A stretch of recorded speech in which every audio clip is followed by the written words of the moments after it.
መጸለይ እግዚአብሔርን በጣም ያሰራዋል። አለመጸለይ እኔን ያሰራኛል። እናንተ ስትንበረከኩ እግዚአብሔር ይራመዳል። እናንተ ስትቆሙ እሱ ቁጭ ይላል። እኔ 1000 ዓመት ብኖር ማልሰራውን በ30 ደቂቃ ጸሎት እግዚአብሔር ይሰራዋል። ይኸውላችሁ ሳይመጣና ከመጣ በኋላ አንድ አይነት ከሆንክ ቼክ ማድረግ አለብህ የወረደብህን ነገር። ኔጋ ከመጣ አብሮይ ሊሰራ አይደለም የመጣው፣ ባይዘወይ ሊጫነኝ ነው የመጣው። እግዚአብሔር ሲያገኘኝ ደስ ይለዋል። ከዛ ውጪ የሚጨመርለት ክብር የለም። እኔስ እለወጣለሁ። ሰው ላይ መንፈስ ቅዱስ ሲወርድ ለውጡ እውነተኛ ነው። እውነት ሰው በጣም ሲደክም እግዚአብሔርን ይገድበዋል። በጣም መንፈሳችሁ ፈርቨንት ሲሆንና ሁሉ ጊዜ የምትጸልዩ ስትሆኑ እግዚአብሔር በእናንተ መጠን እንዳልሆነ ነው አይደል አንዱ የሚገባችሁ። አሁን በጣም የሚጸልይ ሰው ምንድነው በጣም ብዙ የሚያንበረከከው ካላችሁ እኔ በገባኝ ነው ማወራው። ያለ ማቋረጥ የሚጸልይ ሰው እግዚአብሔር የማያልቅ እንደሆነ ያወቀ ሰው ነው። እግዚአብሔር መጠኑ እጅግ በጣም ግዙፍ እንደሆነ ሊሰበስበው የማይችል እንደሆነ በየዕለቱ የሚገባው ነገር አለ። ዲስከቨር የሚያደርገው ነገር አለ። እግዚአብሔር ሪቪልድ ያደርጋል፣ ሰውየው ዲስከቨር ያደርጋል። እግዚአብሔር ይገልጣል፣ ሰውየው ደግሞ ያገኛል ማለት ነው። እንደዚህ አይነት ሰው መቼም ተንበርክኮ አይጠግብም። ያለቀ ሲመስለን ነው ጸሎት የምናቆመው። እና የሚጸልዩ ሰዎች ናቸው አይደል መንፈስ ቅዱስ የወረደባቸው። ጸልዩ ተብለው እየጸለዩ የነበሩ ሰዎች ናቸው። ልክ መዝሙር በቅንፍ 89:20 ላይ እንደውም በራእይ ተናገርክ አይደል ያለው። ያ በባቢሎን የተቀመጠ ሌዋዊ ነው እየዘመረ ያለው። ሌዋዊ ነው። ዳዊትም የለም በዛ ዘመን። ዳዊትም ኦልሬዲ ጨርሶ ወደ አባቶቹ ተከማችቷል። ከሰለሞን ዘመነ መንግስትም በኋላ ነው ወደ ባቢሎን ከተማረኩ በኋላ ሌዋዊው ካህን ቁጭ ብሎ እግዚአብሔርን ያስታውሳል። በገናውን ይዞ እኮ ነው እየዘመረ ነው። ያኔ በራእይ ተናገርክ አለው። እግዚአብሔርን ላስታውስህ አለው። ምን ሲለው በራእይ እኮ ተናግረ ነበር። ምን ብዬ? ባሪያዬን ዳዊትን አገኘሁት፣ ቅዱሱን ዘይቴን ቀባሁት ብለህ ነበር። አገኝተኸው ነው የቀባኸው ነው አይደል? ዘይት ከተደፋበት በኋላ የእግዚአብሔር መንፈስ ከዛን ቀን ጀምሮ በተለየ መንገድ ከዳዊት ጋር አብሮ ነበር ስለሚል አንደኛ ሳሙኤል ምዕራፍ 16 ላይ ደግሞ ልክ ከተቀባ በኋላ ከዛን ቀን ጀምሮ የእግዚአብሔር መንፈስ በተለየ አይነት አይደለም የሚለው በተለየ አይነት መንገድ ድሮም ነበር። ከዚህ በኋላ ግን እግዚአብሔር ለራሱ ጉዳይ አፖይንት ካረገው በኋላ በተለየ መንገድ ጴጥሮስና እነዚህ ማነው ስሙ ዮሐንስና ያዕቆብ እኮ እዛ ተራራ ላይ ቆመው ኢየሱስ ፊቱ ሲለወጥ አብ ወረደ። እዛ ተራራ ላይ አብ ወረደና ተራራው ነደደ። ከዛው ወረዱ። ከዛ ከ37 ዓመት ምናምን በኋላ ጴጥሮስ ሲጽፍ ተራራው እኮ የገሊላ ተራራ ነው፣ ቅዱሱ ተራራ አለው። ኖርማል እኮ ነው ተራራው እኮ ድንጋዩ። ጴጥሮስ እንዴት የገሊላ ይበለው? በቅዱሱ ተራራ ላይ አለ። ወርዶበታልና ነው። እግዚአብሔር ከመጣ እንኳን እኔን ድንጋይ ይቀድሳል አለ። ይምጣ እንጂ ፈልገን አናገኝህም። ብትንተነ ነው የሚወጣው። ለመሰብሰብ ሁሉ አትመቹም። እግዚአብሔር ካገኛችሁ ጌታ ይባረክ። ለመገጣጠም ሁሉ አትሆኑ። ይምጣና የምንሆነውን እንሆን እና መጣ በላያቸው ላይ እግዚአብሔር መንፈስ ቅዱስ ለመጀመሪያ ጊዜ ሲመጣ እንደ አውሎ ንፋስ ነው አይደል የሚለው አይደል ያነበብነው። እንደ ብርቱ አውሎ ንፋስ ማለት አሁን እኛ አውሎ ንፋስ የሚያውቃለት አይመስልም። ውጭ ሀገር ምናልባት የተለያየ ዓለም ዞሩ ስላላችሁ ቶርኔዶ ምናምን የሚያውቅ ማለት ነው። ቤት ነቅሎ ይዞ የሚሄድ ማለት ነው። እንደ አውሎ ንፋስ ብቻ ሳይሆን እንደ ብርቱ አውሎ ንፋስ ያለ ድምፅ ከሰማያት ተሰማ ይላል። እግዚአብሔር ያሳያችሁ። እንግዲህ 4 ምናምን የቅፍርናሆም አሳ አጥማጅ፣ 1 ቀራጭ፣ 1 ደግሞ ቀናተኛ ምናምን ተሰብስበው ምስኪን ናቸው። ተሰብስበው እየጸለዩ መንፈስ ቅዱስን ኃይል ሳትቀበሉ እንዳትወጡ ተብለው ኃይልን ይላሉ። መቼ እንዲጠብቁ ቶርኔዶ ነው የመጣው። ሰሙ ነው የሚለው እኮ አይ ቲንክ ደጅ ላለ ሰው አልተሰማም። እነሱ ናቸው የሰሙት። መንፈስ ቅዱስ በእነሱ ነው ደጅ ላለው ሰው የታየው። ብዙ ጊዜ እግዚአብሔር እንደዛ አይነት ነገር ያደርጋል። ባይዛው የሆነ መገለጫው ሰዎቹ ናቸው። እግዚአብሔር ይዋሳል። ሰው ያለኔ አይሰራም ማለት አይደለም። ሁሌ ያለኔ ነው የሚሰራው። አንዳንዴ ነው የሚዋሰኝ። አንዳንድ ትምህርቶች ስላሉ ነው እግዚአብሔር ሰው ካልፈቀደለት መሬት መምጣት አይችልም ይላሉ። ካፈር ሰርቶ ያስፈቅዳል። ለእንትኑ ራሱ ትምህርቱ ራሱ ይጋጫል። ካፈር እኮ ነው ከተሰራ ነው። የሥላሴ ምክር በእኔ ምክንያት ይቀራል እንዴ? እኛ ሳንኖር ለዘላለም ኖሯል። ሰው ሳይኖር አይደል መሬት ላይ 6 ቀን ሙሉ ሲሰራ የቆየው? ያለ ሰው ፈቃድ አይደል ሲያበጃጅ ነበረው? ታዲያ ሰውን ከፈጠረ በኋላ እንዴት ነው የሚያስፈቅደው? ምንም ሰው ሳይኖር እኮ ነው ሲሰራ የቆየው። ደግነቱ ደግሞ እኮ የሚሰራውን ጨርሶ አስተካክል ብሎ ነው እኛን ያስቀመጠን። አሁን እኛን እኮ አብራችሁ ስሩ ቢሆን ኖሮ ስንት ነገር ነበር የምንበጠብጠው። አልቆ መተን ራሱ አልተቻለም። ጴጥሮስ ቆሞ ሰበከ ስንል አንድ የሆነች ፕሪቺንግ ፐርፎርም አረገ እያልን አይደለም። ተለወጠ ጴጥሮስ እያልኩ ነው።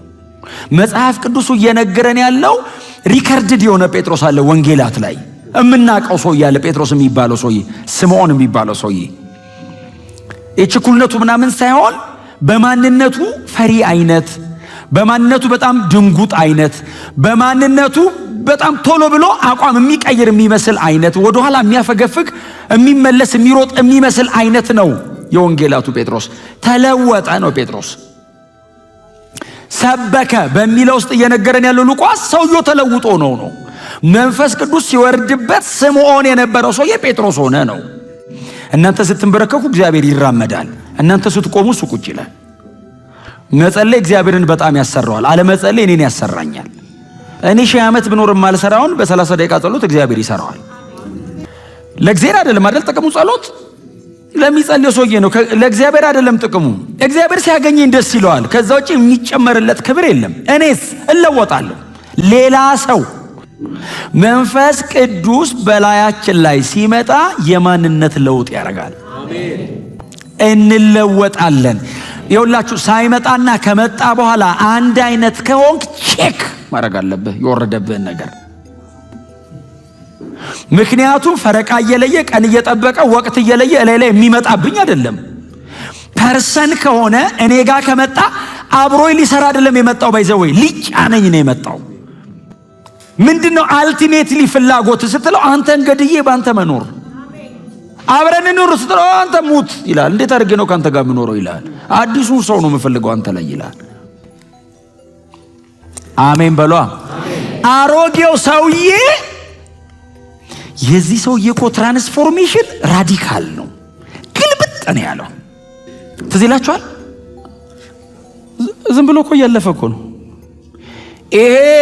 ከዛ ከገሊላው ሰውዬ ጋር የነበረው አይደለም እንዴ አንተ ስትለው አንቺ አላት። አቤት ስትለው አራምቲን ሰውዬ አላቀው። ካዶ ብቻ አይደለም ባይዘው የሚለው ሊረግመው ጀመረ ይላል። ከሱ ጋር እኔ አራላቀውም ሲል ባክ ንግግር ያስታውቃል። እኔ አላውቀውም የጴንጤ አለ እንዴ የኛ አለ እንዴ አላውቀውም ሲል የቸርች አለ። ኢየሱስ የሚልበት አይነት የድምጽ ቶን ተጠቀመ መሰለኝ። አሁን ከጌታ ጋር በጣም ስትቆዩ እኮ ስተታችሁ ራሱ ጥቅስ ይኖረዋል። ስትስት ይዟል ከመንገድ ባይዘው አይ ባንተ ደስ አይልም ይላል። ምን ታስታውቃለህ? ጥዩን ጥቅስ አያጣህም። ታኮ ትፈልጋለህ። ዓለማዊ ምንም አይፈልግም። ዝም ብሎ ነው የሚስተው። ድሮም የሳተ ነው። ድሮም እሱ ምንም ልክም የለውም። እያወራ ያለሁት ማይንድ ሴትአፕ ሳይኮሎጂካሊ ትሪት የተደረገ ሰው አይደለም። እኔ ክርስቲያን እያወራሁ ነው። ስለ ክርስቲያን ነው የማወራው። የአእምሮ ሰው እያወራሁላችሁ አይደለም። ስለ መንፈሳዊ ሰው ነው እያወራ ያለሁት። እኔና አንድ ዓለማዊ ልዩነታችን ያስተሳሰብ አይደለም፣ የህይወት እኮ ጭምር ነው። እኔ ከእግዚአብሔር የተወለደ ነው። ይሄ ጉባኤ እስቲ አሜን በሏ። እንዴ እናንተ እንዴ ከእግዚአብሔር የተወለዳችሁ ናችሁ እኮ። እና የዚህ ሰውዬ ለውጥ ሰበከ የሚለው ላይ የማገኘው እንደነዛ አይነት ሰዎች ምንም እኮ ሊያደርጉት እኮ አይችሉም። አዎ ነበርኩ ቢላት ነበርክ አይደል አውቄያለሁ ብለው ነው የምትሄደው። እንደነዚህ አይነት ሰዎች ፊት የካደ ሰውዬ ዛሬ ቆሞ የሚሰብከው ኢየሱስን የሰቀሉ ሰዎች አደባባይ ነው። ባይዘዌ እነ ጴጥሮስ ቆሞ የሚሰብኩበት ቦታው ይሄ እንትኑ ኦዲቶሪየሙ እነ ሐና እነ ቀያፋ ሌሎ እነ እስክንድሮስ በሙሉ ምዕራፍ 4 ላይ እነ ጴጥሮስን ጠርተው ወስደው አስገረፏቸው የተባሉ የአይሁድ የሕግ መምህራንና የሃይማኖት ተጠሪዎቹ በዓለ 50 ስለሆነ የመዝጊያው ዕለት ስለሆነ በሙሉ አሉ። መሪያቸውን ማስተር የነሱ መምህራቸውን ሰቅለውታል። ይህን ሰውዬ ላለመስቀላቸው ምንም ዋስትና የለውም። ኢየሱስን የሰቀሉ ሰዎች ጴጥሮስን እንዴት ይተውታል? ቢሰቀልም ቢገሉትም እንኳን የህይወት ለውጡን ይዩት። ሰውየው ቢገሉኝም ብሎ ቆመ። ትዝ አላለውም። ባይዘው እያስተናገደ ያለው የወረደበትን መንፈስ ሐሳብ ነው። ጴጥሮስ የለም ሞቷል። ቆመ፣ ሰበከ። እናንተ እንደመሰላችሁ አይደለም አለ። እኔ እኮ ጴጥሮስ መቼ እንትን እንዳለው በነብዩ በኢዩኤል አለ የብሉይ ኪዳን ጥቅስ ኢዩኤል ምዕራፍ 2ን ጠቀሰ። በመጨረሻው ዘመን ሥጋ በለበሰ ሁሉ ላይ ከመንፈሴ አፈሳለሁ ሲል አይሁዳዊ ነው በሙሉ ያውቃል። ጥቅልል እጁ ላይ አለ እና ሐናና ቀያፋ ጥግ ላይ ቆመው ይሰሙታል። ማን ነው ይላሉ? ያ ከኢየሱስ ጋር የነበረው የቱ? አሳ አጥማጁ የቱ? ያ ድንጉጡ። አዎ እሱ ቆሞ የሚሰብከው እሱ ነው። አልተማረም እኮ ከታወቀው። አየህ፣ ከመንፈስ መማር ጥሩ ነው።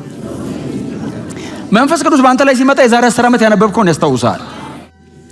ጴጥሮስ ኢየሱስ ቆሞ ሲሰብክ፣ ቆሞ ኢየሱስ ሲያስተምር አልገባቸውም ነበር የተባለው እኮ እነሱን ነው። በፍጹም ትምህርት ደጋግሜን የተናገርኩት ሲያስተምር ይተኛሉ፣ ሲጸልይ ይተኛሉ። በቃ አይሆኑም። መንፈስ ቅዱስ ሲወርድባቸውስ ያልገባቸው ገባቸው። ከመረዳት አልፎ ሰበከው። በነብዩ በኢዩኤል እግዚአብሔር እንደተናገረ ሥጋ በለበሰ ሁሉ ላይ ከመንፈሴ አፈሳለሁ፣ ወንድና ሴት ልጆቻችሁ ትንቢትን ይናገራሉ፣ ሽማግሌዎቻችሁ ራእይን ያሉ ምንድነው ወጣቶች ደግሞ ህልምን ያልማሉ የተባለው ቃል ተፈጸመ አላቸው። ትንቢቷው ፉልፊልመንቱን አገኘ። ጴጥሮስ በዚህ ስብከት ውስጥ ብዙ ነገር የተናገረው አንደኛ የመጨረሻው ዘመን ነው አለው። በመጨረሻው ዘመን ነው ያለው። ስለዚህ ኢየሱስ ከመጣበት ጊዜ ጀምሮ አሁን እኛ እስካለንበት ጊዜ ድረስ ዲስፔንሴሽኑ የመጨረሻው ዘመን ነው የሚባለው። በዛው ኢየሱስ ከመጣበት ቀን ጀምሮ ምክንያቱም ዕብራውያን ምዕራፍ 1 ቁጥር 2 ላይ ምንድነው የሚለው? በዚህ በዘመኑ መጨረሻ ለኛ በልጁ ተናገረን አይደል የሚለው? ኢየሱስ ከመጣበት ጊዜ ጀምሮ አሁን እኛ እስካለንበት ምናልባትም ጌታ ተመልሶ እስከሚመጣበት ጊዜ the longest period ባይዘወይ የመጨረሻው ዘመን የሚባለው ነው። በመጽሐፍ ቅዱስ ታሪክ ውስጥም ረጅሙ ዘመን የሚባለው የመጨረሻው ዘመን ነው። አሁን ራሱ 2000 ዓመት አለፈው የመጨረሻው ዘመን። ስለዚህ ጴጥሮስ በስብከቱ መሃል በመጨረሻው ዘመን አለ ሜንሽን አረገው። እግዚአብሔር ተናግሮ ነበር መቼ? ሚድል ላይ። አሁን መንፈስ ቅዱስ ከወረደ የመጨረሻው ዘመን ነው ማለት ነው አለ። ስለዚህ ጴጥሮስ የብሉይ ኪዳን ጥቅስ ብቻ ሳይሆን የመዘዘው በጥቅሱ ዘመኑን ለየው። አይ ለዘመን ዲማርኬሽን አረገ ማለት ነው። የመጨረሻው ዘመን የሚባለው ኢናጉሬት ተደርጓል በኢየሱስ መምጣት አላቸው እና አሁን ይሄው የመጨረሻው ዘመን ነው። ትንቢቱ እጃችሁ ላይ የለም ሲል አለና ቋል ሲል ይሄው ተፈጸመ አላቸው። በማ እኛ ላይ ወረደ 120ው ላይ። ክብር ለኢየሱስ ይሁን። አንተ ስንት ፈሪሳው እያለ፣ ስንት ሕግ አዋቂ እያለ፣ ስንት ጸሐፍት እያለ፣ ስንት ጥቅልል ተሸካሚ እያለ አሳ አጥማጁ በእኔ ተፈጸመ አለ ትንቢቱ። እና ፕሪቺንጉ ባይዘዌ ያሳጥማጅ አይደለም። እኔ በመንፈስ ቅዱስ ጥምቀት ማምነው ለዛ ነው። ሰው ላይ መንፈስ ቅዱስ ሲወርድ ለውጡ እውነተኛ ነው። ጴጥሮስ ተለውጧል። እኔ የምፈልገው ምንድነው? መለወጥ። በጣም የምደሰተው እናንተ የሆነ ነገር ፐርፎርም ስታደርጉ ማየት አይደለም።